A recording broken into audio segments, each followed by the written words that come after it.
واہ، اور ایک عالم عالم باطن ہوتا. بہت خوب، زندہ باد. عالم ظاہر اس عالم کو کہتے ہیں جو درسگاہ میں بیٹھ کر قرآن کا درس دیتا ہے، تفسیر کا درس دیتا ہے، حدیث کا درس دیتا ہے، فقہ پڑھاتا ہے، اصول فقہ پڑھاتا ہے، علم بلاغت پڑھاتا ہے، علم عروض پڑھاتا ہے، علم ہندسہ پڑھاتا ہے، علم حیات پڑھاتا ہوا نظر آتا ہے، علم نجوم پڑھاتا ہوا نظر آتا ہے، منطق وہ پڑھاتا ہے، فلسفہ وہ پڑھاتا ہے، علم جیزات وہ پڑھاتا ہے. یہ تمام تر علوم جو پڑھائے اور پڑھا کر عالم دین بنائے اسے عالم ظاہر کہا جاتا ہے.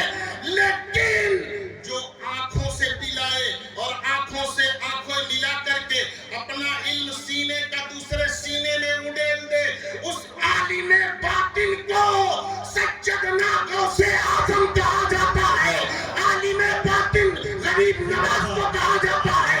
عالم باطن آپ غور کریں شاہ برکت اللہ کو کہا جاتا ہے. عالم باطن شاہ مغربہ کو کہا جاتا ہے. عالم باطن مفتی اعظم ہند کو کہا جاتا ہے. عالم باطن محدث اعظم کو کہا جاتا ہے. عالم باطن حضرت علامہ حبیب الرحمن کو کہا جاتا ہے.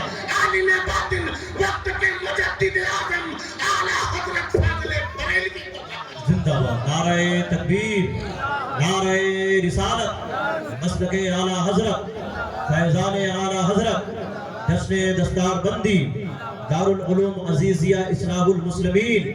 نعرہ تکبیر، زندہ باد. ماشاء اللہ. کچھ لوگ بڑے دھڑلے سے کہتے ہیں عالموں کا راستہ الگ ہے، ولیوں کا راستہ الگ ہے. میں پورے دعوے سے کہتا ہوں بلاؤ اس جاہل کو کون ہے جو ایسی بات کہہ رہا ہے. غوث اعظم عالم بھی ہے، ولی بھی ہے. بے شک. غریب نواز عالم بھی ہے، ولی بھی ہے. دیکھ لو ان اولیاء اللہ کو. کانپور کی سرزمین میں 700 سال پہلے تشریف لانے والے بزرگ حضرت مخدوم شاہ اعلیٰ کانپوری عالم بھی ہے، ولی بھی ہے.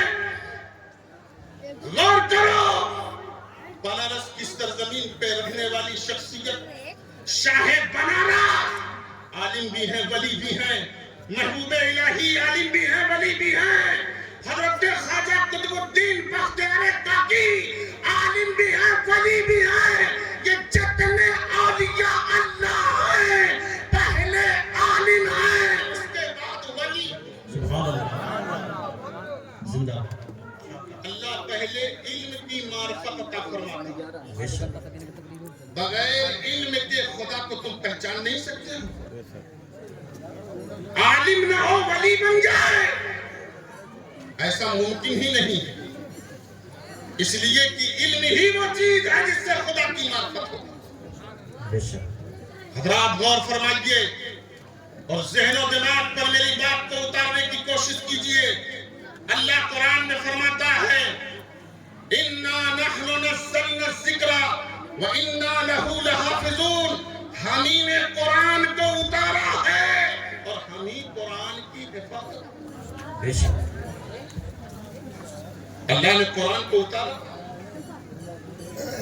ابھی آپ دستار بندی کا منظر اپنی نگاہوں سے ملاحظہ کریں گے. بچے جو قرآن کے حافظ ہیں انہیں دولہا بنایا جائے گا. سرزمین بریلی سے تشریف لانے والے حضور سیدی سرکار نواسہ سرکار مفتی اعظم ہند حضرت علامہ انس رضا خان مقدس اللہ العالیۃ القدسیہ تشریف فرما ہے. ابھی وہ نبی رہے اعلیٰ حضرت نواسہ مفتی اعظم ہند تھوڑی ہی دیر کے بعد تشریف لانے والے ہیں. تھوڑی ہی دیر کے بعد تشریف لانے والے ہیں. آپ ان کا دیدار کریں گے. الحمدللہ آج جب آپ ان کو دیکھیں گے تو مفتی اعظم ہند کی یاد تازہ ہو جائے گی. مفتی اعظم ہند کی یاد تازہ ہو جائے گی. ارے یہ وہی مفتی اعظم ہند ہیں کہ جب تختہ غسل پر میرے مفتی اعظم ہند کو لٹایا گیا. ذرا غور فرمائے. غسل ہو رہا جو سطر پوشی کے لیے کپڑا ڈالا جاتا ہے بدن پر تاکہ میت کی سطر نہ دکھے،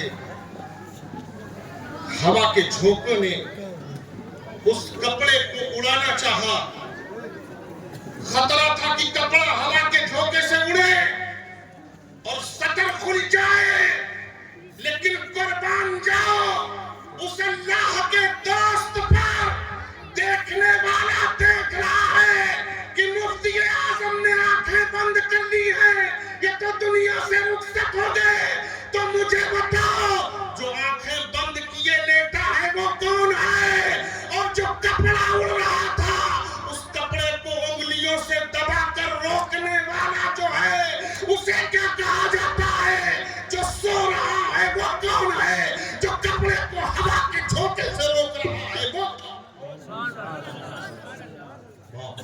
حضرات، تو انہیں اپنے جیسا نہ سمجھو۔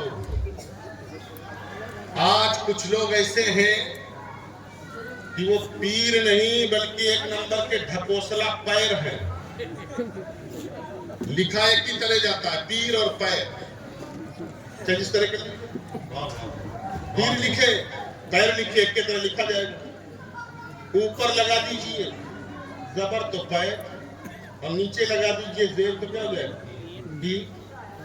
تو کچھ ڈھکوسلا جو پیر ہیں وہ عجب معاملہ ہے ان کا، اللہ ایسے بہروپیوں سے بچنے کی توفیق عطا فرمائے۔ پیر بھی بہت ہوشیار آج کل کے اور مرید بھی بہت ہوشیار آج کل۔ ہمارے یہاں کانپور میں ایک آدمی ہے، میں نے کہا کہاں سے مرید ہو؟ کہا حضرت میرے 4 پیر۔ میں نے کہا کیوں؟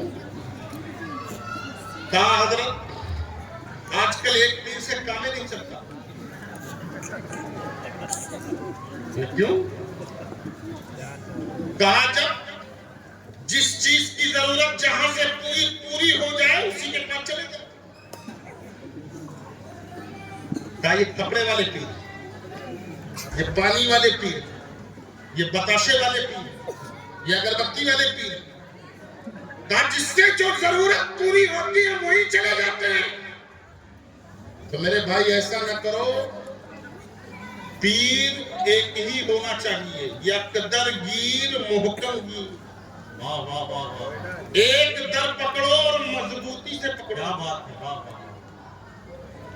اور اس طرح سے بہروپیوں کی چکر میں ٹہلو گے تو کچھ نہیں پاؤ گے۔